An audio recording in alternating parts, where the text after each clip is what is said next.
Welcome everyone to episode 9 of the Pawsey Capital Refresh podcast. I'm pleased and excited to get into the third season of our podcast where we talk to you about the Pawsey Capital Refresh project and where we are going forward as well. Before we begin and before I introduce our guests for today's episode, I would like to acknowledge the country that we're on today. Pawsey sits on the Whadjuk country of the Noongar Nation, and I'd like to pay my respects to their elders past, present and emerging. I would also like to take this opportunity to acknowledge the elders of all the countries within Australia and pay our respects to their elders past, present and emerging. With that, I would like to welcome our guests. I think there are voices that you're quite familiar with now. I have Stacy Tyson with me, Pawsey Capital Refresh's project manager. Hello, Stacy. Hello, Aditi. Welcome back. And I have Mark Stickells as well, Pawsey's executive director. Hi, Aditi, and congratulations on getting us into our third season. Thank you. It's exciting. So let's just jump straight into it. We've recently made a pretty exciting announcement when it comes to the Pawsey supercomputing system. Late last year, we announced the successful vendor. Recently, we announced the name of our new system as well. So we've named the new system Setonix, which is the species name of quite a unique marsupial, the marsupial quokka, which is a native wallaby-type marsupial that's mostly found in 2 offshore islands in Western Australia. So the island of Wajima is the Whadjuk name for the island, or Rottnest Island as it's also known. And it continues a tradition for Pawsey of having mascots and sort of native animals to promote ourselves, not just in Australia but around the world. And it was in fact a quokka that was the first Pawsey mascot that back in 2014 when a former colleague, Dr. Rebecca Hartman-Baker, who's now at NERSC, led a Pawsey team competing in a student cluster competition and chose a quokka as a team mascot. Scientifically, we've had a relationship with researchers that have helped map the genomes of the quokka and other native species. So one of our research colleagues, UWA Associate Professor Parvinder Kaur, who's the director of the Australian DNA Zoonode, led a team to successfully map the first chromosome length sample of the quokka genome. So we've had some experience in that area with Pawsey systems used for research. But for us, this is a way to add some personality, some character to Pawsey, and to make us I think recognised on the world stage and draw attention to the wonderful assets we have here in Western Australia and Australia. It sounds like Setonix is really a uniquely Australian name, and I hope that we can contribute our resources and expertise around the world with a really positive identifier to its origins here back in Australia. Exactly. Look, if only I could say that. That's fantastic. This is the first podcast for the year, and I want to touch on 2020. We had a big year when it comes to the Pawsey Capital Refresh, especially in the last few months of 2020.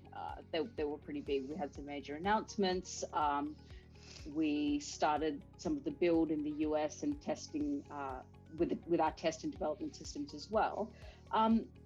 What can we kind of touch on from the last few months that we probably didn't cover in our last podcast? What's happened since then?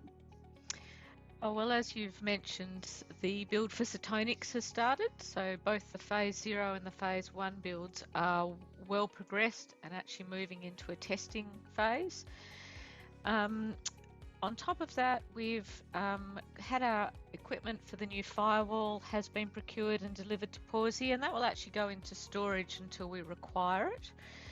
We've also had our network equipment delivered to Pawsey, which amounts to 7 pallets of gear arriving at the back door.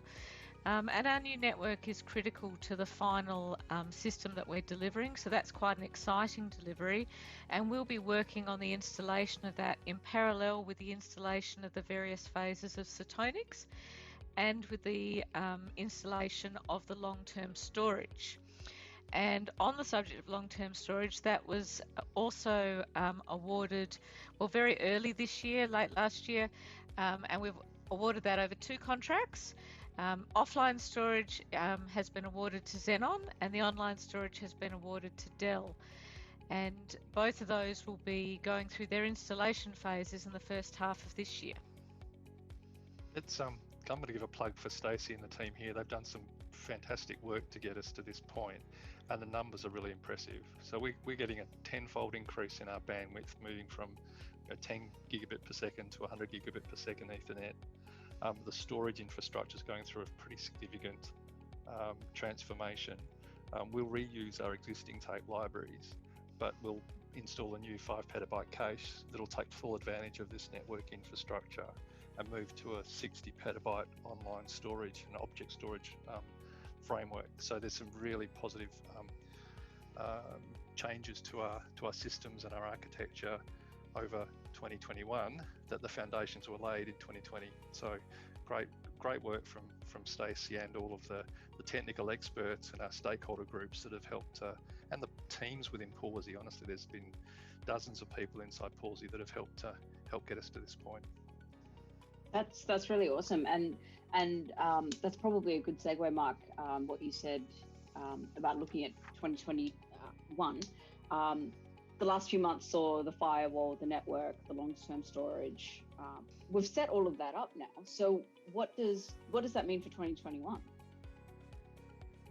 Well, 2021 will be a big year, as you said, and I know as a project manager, there's a lot on Stacy's schedules to deliver, and we do focus a lot on PSS and now Setonix. There's a whole effort around migration planning. So behind the scenes of the hardware, we're busily working with research groups and with our user community to prepare for migration, and also the setting up and the transition of our storage systems during the year. All of that, though, needs some building works to be completed to enable some of the power and supporting infrastructure to be upgraded to meet the requirements of our new system. So we're working closely with CSIRO and its business infrastructure services team to deliver that, to enable us to meet our timetables for Setonix and the storage infrastructure later this year. So there's a lot happening. There's a lot of components to this project, and I think over the course of the year, it'll start becoming more and more visible to the research community as we position to transition from Magnus and Galaxy to the first phase of Setonix, and also work with specific user groups to help them with their code optimization and project preparation for 2022. So a busy year ahead for us. Yeah, look, I think you've absolutely hit the nail on the head. 2021 is going to be a very big year for the project. We've certainly got more moving parts this year than we've ever had previously. And we've got our 2 biggest migrations will be happening this year as well, over onto phase 1 of Setonix and to object storage, which is new to Pawsey. And it's the first time we've done significant building works at Pawsey since the original building was put in place. So there's a lot of moving parts and a lot to coordinate, but the team at Pawsey are well and truly up to the challenge. But it will be a busy year and a very exciting one as well. Awesome. That sounds really good. So I think that takes us to the end of our podcast. Yeah, it sounds like we've got a very interesting year ahead. Aditi, I'd look on behalf of all of us at Pawsey. Thank you for leading us on our podcasting efforts, and we're looking forward to a great 2021. Awesome. Thanks, Mark, and thank you both. Thanks, Aditi. Thank you.